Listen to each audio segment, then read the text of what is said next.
This pair of block heels is among the latest types of footwear that Belizean leather shoes factory Umbraland Adventure Gear in Georgeville has come up with since its signature boots were made available for sale back in 2021.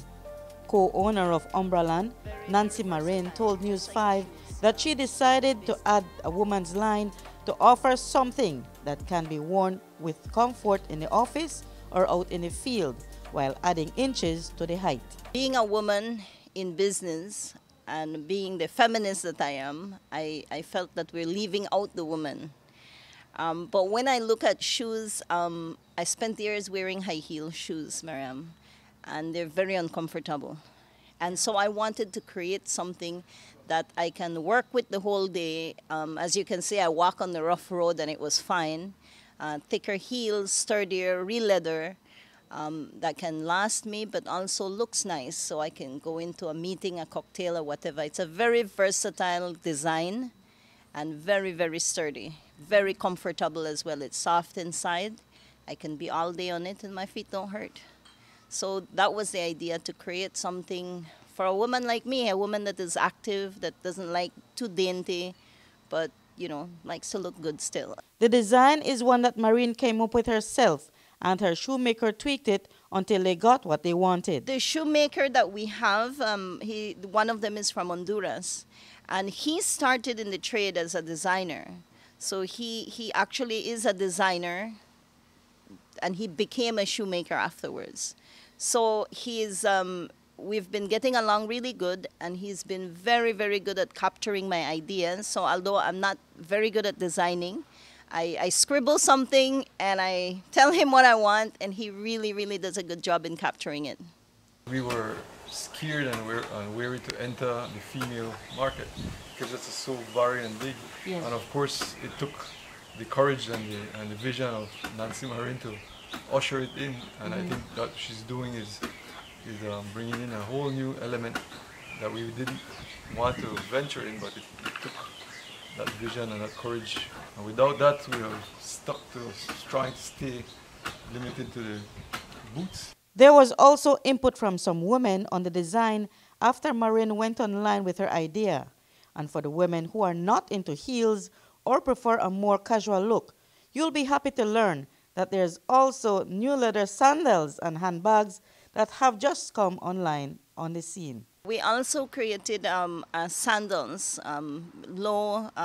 It's kind of what we could compare to Ativas, and I'll show you that in the showroom. And also a handbag. Okay. We have that to show you as well. That is as well, just like the shoes, for the active, outgoing, adventurous type woman. The bags that we're taking out right now, we tested both leather and suede, and I'm in love with the suede. So we're keeping that suede bag.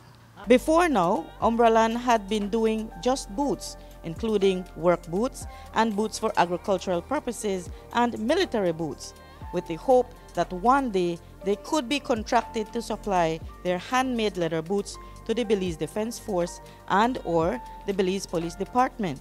And now, Marion says there's also been some good news towards that end, from none other than a minister who is responsible for not only the police, but for also the new growth industries, Karim Musa. She and her husband, Jaime, feel it has to do with the quality of their products. Minister Musa is very, very interested in getting that order done. I think we had to wait for the budget to pass for him to have it, but he is the only minister so far that is very interested. He approved the design. They loved it. I think Compol also saw it and approved it. And so we will be providing, initially, I think he told me 500 boots is what they're looking at. When those boots get produced internationally or in colder countries, the gluing element in the tropics, it doesn't hold. It's going to melt off, and that's why the bottom of your shoes comes off. Oh. Now, we got in a technician from an Italian company that came in to establish our gluing, and these are scientists that work with these things. These are technicians. They came in last year, and we did meet with the PM when these people came in. They established a gluing for us that is ideal for the Belize weather. So it's not going to come apart. And I think that is one thing that Minister Musa looked at, because he got a boots for himself. He didn't.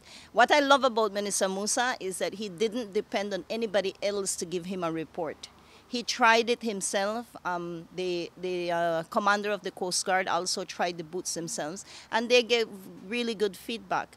With that stamp of approval, Nancy Marion is hoping that her budding shoe and handbag factory can become a full-fledged business, supplying more individuals, government ministries, and corporate companies than they currently are.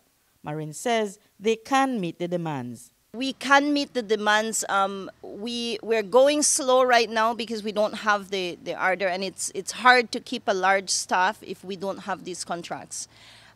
We have two shoemakers. One is a Honduranian, one is a Mexican. They are willing to train, and as part of the job description that we gave them is that if we bring in any young person that wants to work with us, they have to train him. They agree, they're encouraged to do it. We're doing it. We're doing it very hands-on, very old school. But I think the quality is a lot better. Like when you buy a shoes, even with the female shoes, the insoles, right now the factories are doing it with cardboard. And so when that gets wet, it comes apart. But we are not doing that. We're using raw hide for the inside.